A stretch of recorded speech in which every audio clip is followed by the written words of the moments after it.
Hey everyone, I am Yashnavi and today we are going to study about the theory of biogenesis. इससे पहले वाले lecture में हमने पढ़ा था कि थ्योरी ऑफ अबायोजेनेसिस क्या होती है। ठीक है, बहुत सारे साइंटिस्ट आए जिन्होंने अपनी थ्योरीज दी। लाइफ किस तरीके से फॉर्म हुई, उसका ओरिजिन कैसे हुआ, ये सारी चीजें हमने पिछले वाले लेक्चर्स में कवर कर ली थी। आज हम पढ़ेंगे थ्योरी ऑफ बायोजेनेसिस। पिछले वाले लेक्चर्स में हमने देखा था कि लुईस पास्चर एक साइंटिस्ट आए जिन्होंने थ्योरी दी स्वान नेक, जिन्होंने एक एक्सपेरिमेंट किया जिसको मैं बोलूंगी स्वान नेक एक्सपेरिमेंट। आपको दिखा देती हूँ एक बार।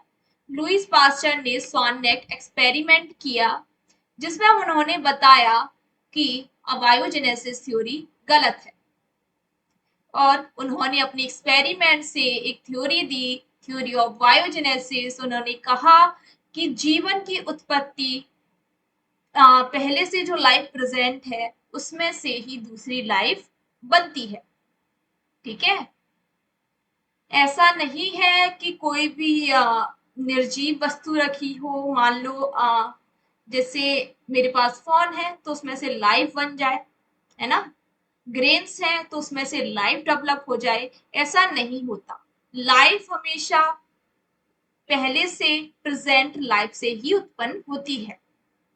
ठीक है, biogenesis life from life, the fundamental principle that change our understanding of how life continues on the earth. What is biogenesis? सबसे पहले हम समझेंगे कि बायोजेनेसिस क्या होता है। Biogenesis is a scientific principle which states that all living organisms arise only from pre-existing living organisms. According to this principle, life does not appear suddenly or magically from non-living matter. Biogenesis में कहा गया है कि कोई भी life form हो रही है तो वो प्री एग्जिस्टिंग लिविंग ऑर्गेनिज्म से ही फॉर्म हो रही है। प्री एग्जिस्टिंग लिविंग ऑर्गेनिज्म का मतलब है ऐसे ऑर्गेनिज्म जो पहले से प्रेजेंट है, उनमें से लाइफ बन रही है। जैसे एक कीड़ा है छोटा सा, वो दूसरे कीड़े को जन्म देता है। जो न्यू लाइफ फॉर्म हुई, जो दूसरा कीड़ा फॉर्म हुआ, कहां से हुआ? प्री एग्जिस्टिंग लिविंग ऑर्गेनिज्म से, मतलब अपने पेरेंट्स से। और वो पहले से प्रेजेंट था, उनके पेरेंट्स पहले से प्रेजेंट थे तो उससे वो डेवलप हुआ, है ना। जैसे हम कहां से आए? अपने पेरेंट्स से। ठीक है, हम आसमान से टपक के नहीं आए, या मेरा जन्म कीचड़ में नहीं हुआ, नदी में नहीं हुआ। मैं कहां से आई हूं? अपने पेरेंट्स से, है ना। पेरेंट्स पहले से प्रेजेंट है, लिविंग ऑर्गेनिज्म है, उनसे मैं डेवलप हुई। ठीक है, मेरा जन्म हुआ उनसे। तो यहाँ पे क्या बोला है? Living organism arise only from pre existing living organism. Clear? According to this principle life does not appear suddenly. इस प्रिंसिपल के अनुसार लाइफ ऐसी नहीं है कि एकदम से उत्पन्न हो गई। कोई जादू नहीं है कि अपने आप जीवन उत्पन्न हो रहा है, अपने आप लिविंग ऑर्गेनिज्म आ रहे हैं। कोई भी नॉन लिविंग मैटर से नए ऑर्गेनिज्म आ गए, ऐसा नहीं होता। कोई भी मैजिकल नहीं है, कोई भी सडनली अपीयर नहीं हो जाता। In simple words life comes from life. सीधे शब्दों में कहूं तो जीवन जीवन से ही आता है। ठीक है, biogenesis is now accepted as a fundamental law of biology and applies universally to all non-living organisms. संसार में जितने भी लिविंग ऑर्गेनिज्म हैं वो अपने प्री एग्जिस्टिंग पेरेंट से ही उत्पन्न होते हैं। कोई भी अचानक से अपीयर नहीं हो जाता, कोई भी मैजिकली उत्पन्न नहीं हुआ।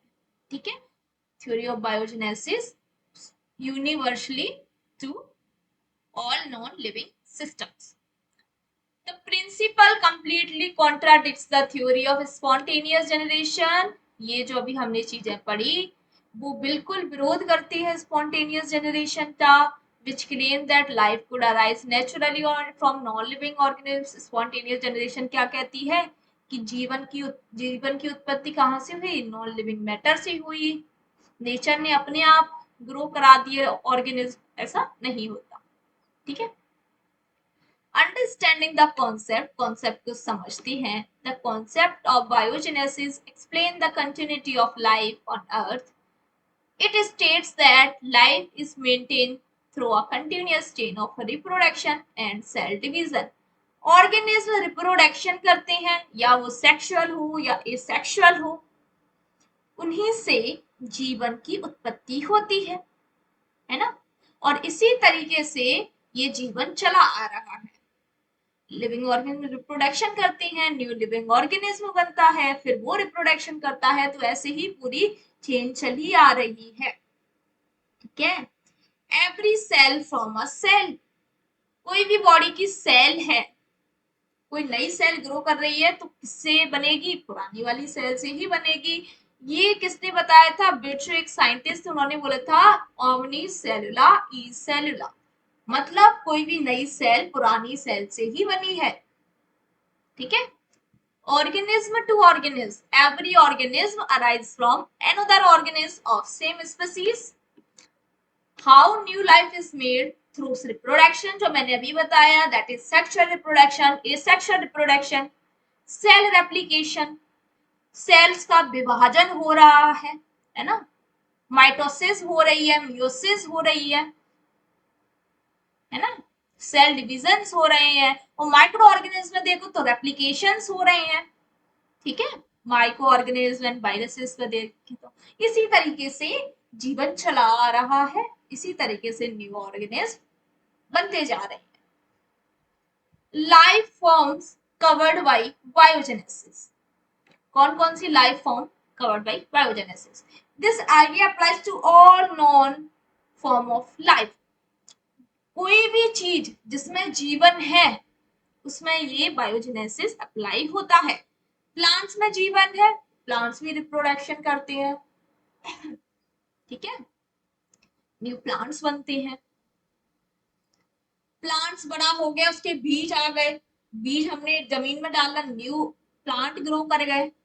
ठीक है, एनिमल्स में इंसेक्ट हो, मैमल्स हो, रिप्रोडक्शन करते हैं, न्यू ऑर्गेनिज्म आते हैं, माइक्रो ऑर्गेनिज्म एप्लीकेशंस करते हैं, न्यू ऑर्गेनिज्म आते हैं। जितने भी लिविंग थिंग्स हैं, लिविंग ऑर्गेनिज्म है, उन सब पे ये एप्लीकेबल होता है। Biogenesis clearly established that non-living matter cannot give rise to living organism under natural condition, thereby rejecting mystical and philosophical explanation of life origin in everyday conditions.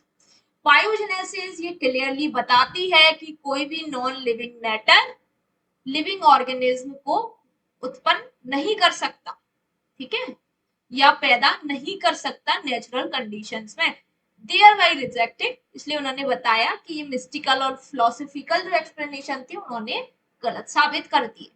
ठीक है, बिफोर बायोजेनेसिस, जब बायोजेनेसिस थ्योरी नहीं आई थी तो क्या क्या confusions थे।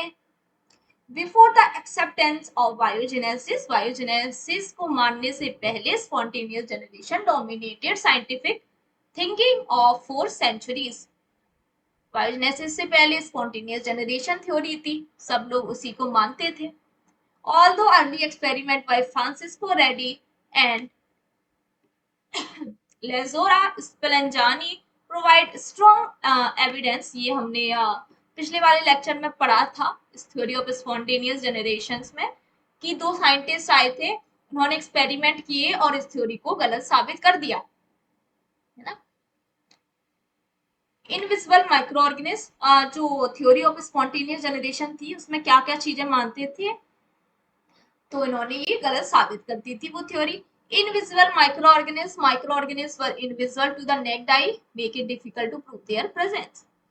ये थ्योरी ऑफ जब स्पॉन्टेनियस जनरेशन थी तो उसमें माइक्रोस्कोप थे नहीं, तो जो छोटे छोटे माइक्रो ऑर्गेनिज्म थे वो हम नहीं देख पा रहे थे, है ना। तो थ्योरी को प्रूव करना थोड़ा डिफिकल्ट था क्योंकि वो माइक्रो ऑर्गेनिज्म उनके स्पोर्स नहीं देख पा रहे थे। मिस्टीरियस वाइटल फोर्स वो लोग मानते थे कि एक वाइटल फोर्स होती है जो जीवन उत्पन्न कर देती है। ठीक है।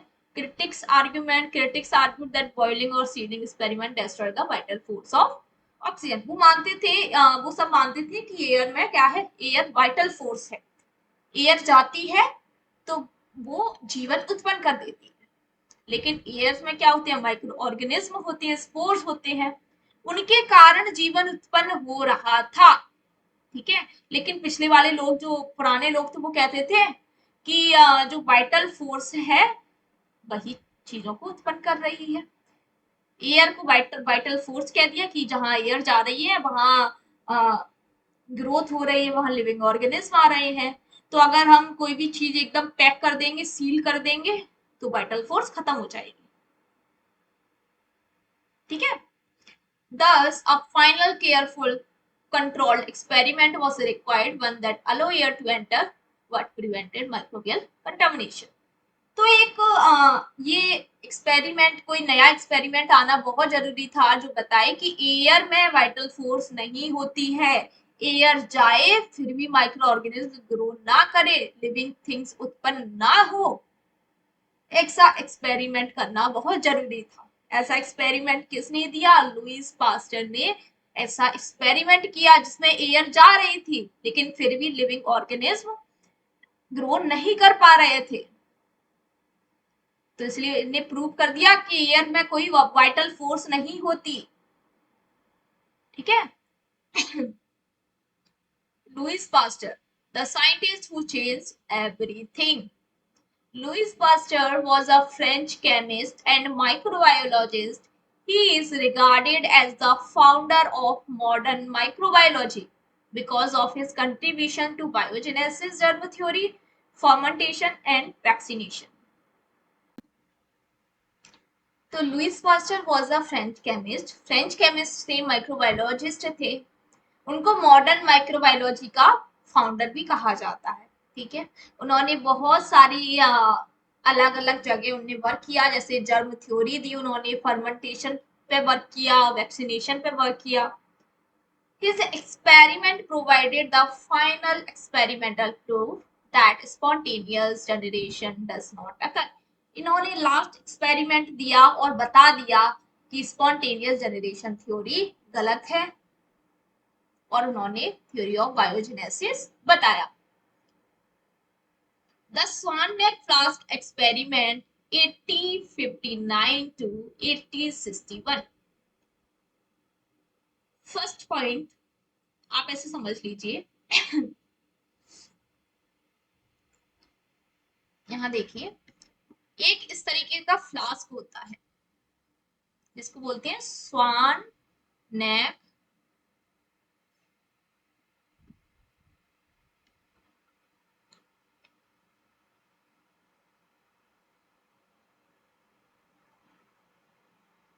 इस तरीके से। ठीक है। इसकी बहुत लंबी और ऐसे घुमावदार ऐसा पूरा उसकी ओपनिंग होती है। ये ओपन है यहां से। ठीक है। ये इसकी ओपनिंग है। फर्स्ट पॉइंट समझो, special flask. Pasteur use special glass flask, long curve S shaped neck known as swan neck. इस टाइप का उन्होंने एक फ्लास्क लिया लुईस पास्चर ने। उसके बाद इन्होंने क्या किया,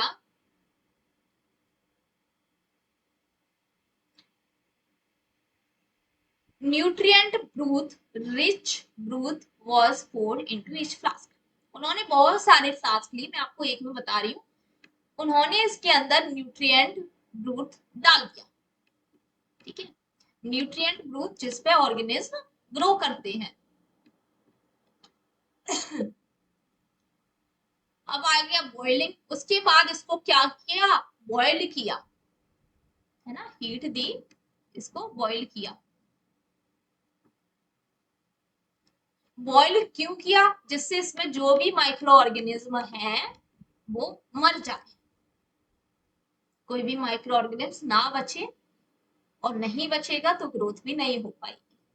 है ना। मतलब इस चीज को पूरा स्टेराइल बना दिया। open to air. After boiling, the flask was left open to the atmosphere. उसके बाद इन्होंने ये ओपन ऐसे ही छोड़ दिया, यहाँ से ओपन है, ठीक है, यहाँ से हवा एंटर कर सकती है.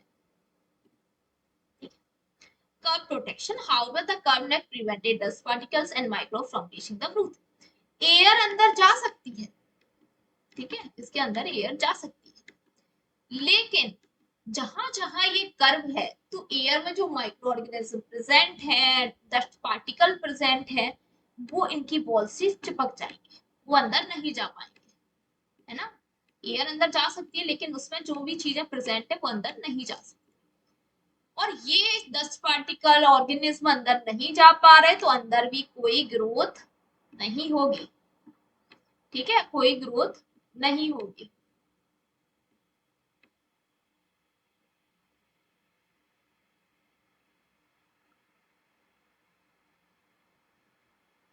ठीक है. This setup was unique because it allowed air to enter freely while preventing contamination. Air अंदर जा रही है लेकिन उसमें कोई contamination नहीं हो रहा. ये था experiment, ठीक है. How the swan neck worked. The swan neck played a crucial role in the success of experiment. Simple में अलग, ऐसा अगर मैं ऐसा नॉर्मल फ्लास्क ले लेती इस तरीके का, उसका नेक ऐसे कर्व नहीं होती तो उसमें एयर डायरेक्ट एंटर करती है ना. एयर के साथ कंटामिनेशन भी हो जाता है इसका, ठीक है, डस्ट पार्टिकल भी एंटर करते हैं, सारी चीजें एंटर कर जाती. तो इसमें स्वान नेक का बहुत ही इंपॉर्टेंट रोल है, ठीक है. Air exchange. The swan neck played a crucial role in the success of the experiment. Air exchange allow free exchange of air and oxygen. Air अंदर जा रही है, बाहर आ रही है, ठीक है. Trapped microbes. जो कर्व नेक है वो माइक्रोब्स, स्पोर्स, पार्टिकल्स, ये सारे क्या कर रहे हैं, ट्रैप कर रहे हैं. Protected group prevented these microorganisms from reaching the sterile growth. और ये जो मेरा न्यूट्रिएंट ग्रोथ है वहां पर कोई पहुंच ही नहीं पा रहा तो उसमें कंटामिनेशन नहीं हो रही. This design directly answers critics who argue that early experiment failed because air or oxygen was excluded. ठीक है. Observation and conclusion. First point: the nutrient growth is intact. Swan neck flask remain clear and sterile for months. Even उन्होंने कि जो flask था अगर मैं ऐसे ही उसको ऊपर रखूं कुछ महीनों तक, कुछ साल तक, तो उसमें कोई भी कंटामिनेशन नहीं होगा जब तक वो टूट नहीं जाता. अगर टूटेगा तो एयर एंटर करेगी या साथ में डस्ट पार्टिकल भी एंटर करेंगी तो उसमें ग्रोथ हो सकती है, ठीक है. ब्रोकन नेक. अगर मैं इसकी नेक को एकदम ब्रोक कर दूं, ऊपर से तोड़ दूं, when the neck of the flask was broken, microbial growth appeared rapidly, ठीक है. Till flask. अगर मान लो ये मेरा फ्लास्क था, ये ऐसा, ठीक है, इसको मैंने थोड़ा सा घुमा दिया, ये मेरा न्यूट्रिएंट ग्रोथ है, और मान लो यहाँ पर कुछ स्पोर्स ट्रैप्ड है, तो अगर मैं इसको घुमाऊंगी तो ये न्यूट्रिएंट ग्रोथ इस पर टकरा जाएगा और यहाँ से जो स्पोर प्रेजेंट है वो अपने अंदर लाके ग्रो कर लेगा, ठीक है. तो इसमें माइक्रो ऑर्गेनिज्म डेवलप हो जाएंगे. लेकिन अगर मैं ऐसा का ऐसा ही छोड़ दूं तो ये सालों तक एकदम सही रहेगा विदाउट एनी कंटामिनेशन, ठीक है. Micro organism originate from pre-existing microorganisms present in the air as it itself does not create life. There is a no spontaneous generation of living organisms from non-living matter. तो यही वही चीज है कि living और अगर इसमें कोई ग्रो करता है तो कहाँ से करेगा, पहले से प्रेजेंट स्पोर्स या कोई भी, अगर कोई स्पोर प्रेजेंट है, कोई माइक्रो ऑर्गेनिज्म प्रेजेंट है, उसी से न्यू लाइफ ग्रो करेगी, न्यू लाइफ डेवलप होगी. अगर ऐसा नहीं होता तो वो सिंपल वैसा का वैसा ही रहेगा, ठीक है. Thus, this experiment conclusively proved that life arises only from pre-existing life, confirming the principle of biogenesis. Revolutionary impact of Pasteur पर. पास्चर ने जो काम किया उसमें एक रिवॉल्यूशनरी वर्क था, ठीक है. Pasteur work had a revolutionary impact on the science and medicine. Rejections of spontaneous generation, final and complete rejection. पहले लोग मानते थे, स्पॉन्टेनियस जनरेशन को मानते थे, लेकिन उन्होंने जब एक्सपेरिमेंट किया तो लोगों को यकीन हो गया कि हाँ ये एकदम सही बात है. और उन्होंने स्पॉन्टेनियस जनरेशन थ्योरी का कंप्लीटली रिजेक्शन कर दिया। ठीक है। crystallizations and aseptic techniques, improved understanding of contamination, इसमें उन्होंने बताया कंटामिनेशन कितना इंपॉर्टेंट है, वो सॉरी कंटामिनेशन क्या होता है, स्टरलाइजेशन कितना इंपॉर्टेंट है, aseptic techniques in medical practices, germ theory की बात करें, laid the foundation for understanding how diseases are caused by the microorganisms। उसके बाद जर्म थ्योरी भी आई जिसमें उन्होंने बताया कि माइक्रो ऑर्गेनिज्म किस तरीके से डिसीजेस कॉज कर रहे हैं, है ना। Advance in science major advances in microbiology, immunology, medicine, food preservation, ठीक है, ये सारी चीजें। faster finding change the way scientists understood disease causation and infection control fever। ठीक है, तो ये सारा हमारा क्या था, वायोजेनेसिस। आई होप आपको बहुत अच्छा लगा हुआ लेक्चर। वीडियो को लाइक कीजिए, चैनल को सब्सक्राइब कीजिए और कोई भी डाउट हो तो कमेंट में जरूर बताना।